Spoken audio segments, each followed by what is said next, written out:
expensive. Courts, lawyers, cops, lawsuits, that's a big part of our society. Ensure domestic tranquility.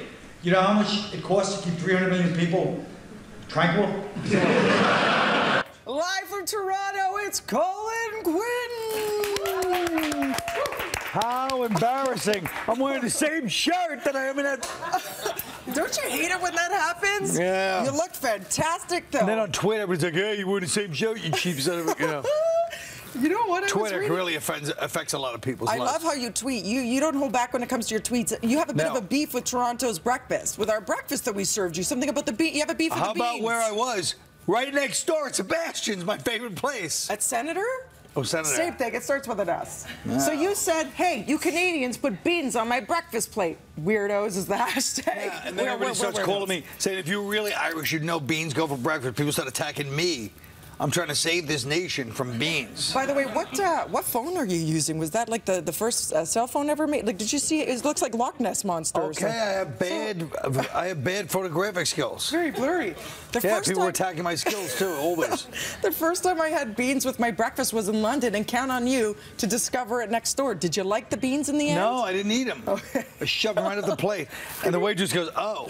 I'm like, you could have said something. I was like, yeah, you guys could have said something like, we're going to put beans on your plate. Yeah, we put soupy beans beside your eggs. Soupy, exactly. How do you feel about us Torontonians, because you're here doing your stand-up show, Unconstitutional, and pretty much in 75 minutes, you sum up the history of every world empire? Yes. Well, I told you, Canada's the last remaining. Really, you guys better hope we don't fall, because if we fall, we're going to start looking here, and you don't want us up here. You have a nice setup. You don't want us up here. We're loud.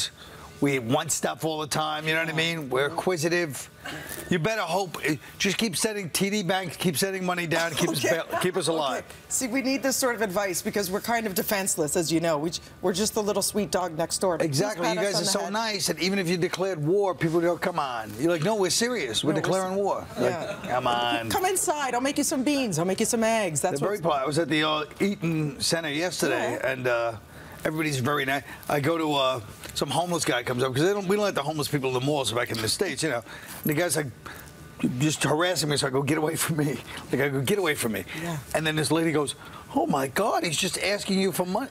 So then you get in trouble. So I go, no. I gave him some before. I lied to her. Just because I felt bad. All of a sudden, I didn't feel bad about him. I felt bad about her looking at me like I was a cruel person.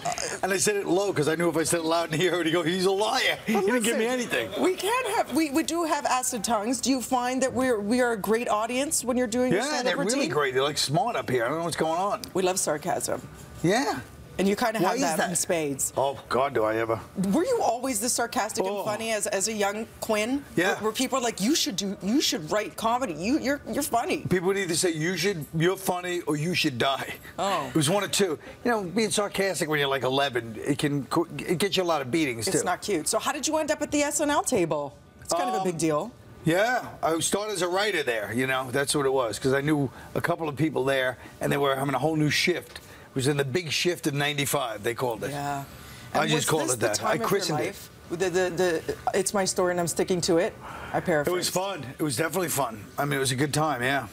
How did you come up with that? That's my story and I'm sticking to it. Everybody has their own thing. Yeah, I came up with my own. And of course, half the people there were like, you should say something else. I'm like, can you tell me what else I should say then? And they go, we can think of something. It's like, oh, you want to have a brainstorming session for the hook? This is a tough one, but who is your favorite person I'm getting mad just thinking about it. What's happening? He's getting all hot and bothered again.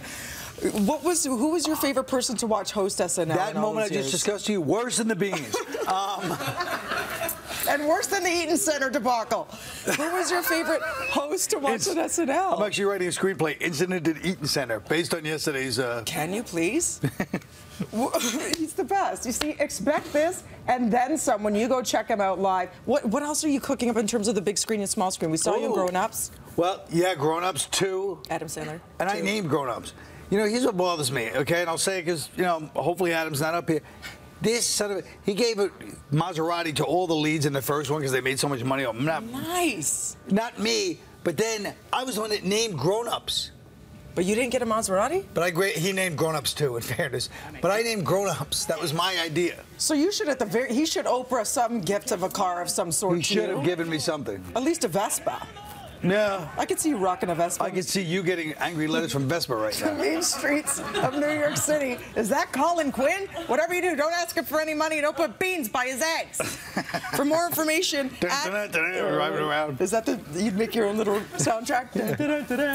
It's like the Wicked Witch of the West. Or it's like Toonses. There he goes. For more information, at I am Colin Quinn on Twitter as well. JFL42.com to get your tickets tonight, 7 p.m. JFL42 runs until September 28 at venues throughout the Toronto area. And you're going to be live at the Queen Elizabeth Theatre, darling. What will you be wearing?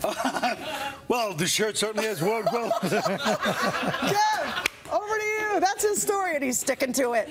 Pleasure. Thanks, You rock. Dana. Thank you, Colin. Thank you. See you later.